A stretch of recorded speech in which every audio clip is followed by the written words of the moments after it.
ကြတရား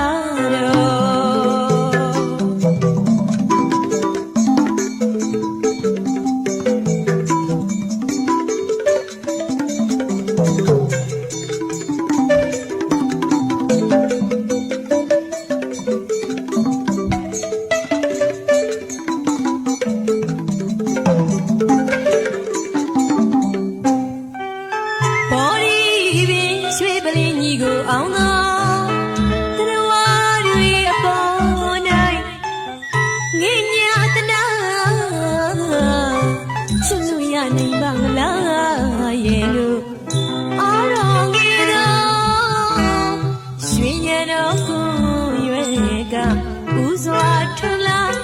စကြတရားတော်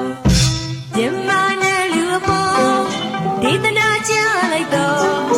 ကဘာလောကမြေပြင်မောသုံးချိန်တိုင်အောင်အင်မတန်သာဓုကိုမြမနဲ့လူအပေါ်ဒေသနာကြလိုက်တော့ကဘာလောကမြေပြင်မောသုံးချိန်တိုင်အောင်အင်မတန်သာဓုကိုတဟံပတိနာမကေမဟာပြမဟိရကြောင့်တဟံပတိနာမကေမဟာပြမဟိရကြောင့်